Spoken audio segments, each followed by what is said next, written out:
কাজের শেষে বইছি, বসার পর দেখলাম যে আমার আইডির পাসওয়ার্ড পাল্টানো দরকার, অনেক দিন হইলো আইডির পাসওয়ার্ড পাল্টাইতেছি না। আইডির পাসওয়ার্ড পাল্টাবে যে দেখলাম, ওমর আল্লাহ, আমার আইডির পাসওয়ার্ড চেঞ্জ হয় না। আর লেখা ওঠে আপনার হোয়াটসঅ্যাপ নম্বরে 6 করার কোড গেছে, কিন্তু আমার সেটেজ হোয়াটসঅ্যাপ এটাই আসলে। কারণ এই হোয়াটসঅ্যাপ কেরা চালু করতেছে, অবশ্য অনেক আগে একজনের দেখাইছিলাম, ভাই আমার ফেসবুক পেজটা এটা দেখে দিন, ঠিক আছে কি? সে আমার বলছে হ্যাঁ ঠিক আছে, কিন্তু সে আমার চোখের আড়ালে হঠাৎ করে দেখলাম যে মোবাইলটা ঘুরাই নিয়ে গেল। তখন আমি বুঝলাম যে ও মনে হয় আমার মোবাইল স্ক্যান করলো। তো স্ক্যান করাতে আমার ফেসবুক কমেন্টে বলতেছে যে আপনার আই কার্ড বা সরকারি যে কোনো অনুমোদনপ্রাপ্ত কার্ড দিয়ে, যেমন ভোটার আইডি কার্ড অথবা পাসপোর্ট দিয়ে আপনি শিওর হন যে এই আইডির মালিক আপনি কিনা।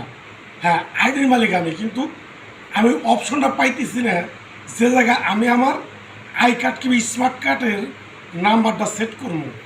যদি দয়া করে কেউ জানেন, কমেন্ট আমার বলে দেবেন বা একটু ভিডিও করে দেখাই দেবেন। আমি জিনিসটা তালাশ করে পাইতেছি না, আমার একটু সাহায্য করেন ভাই।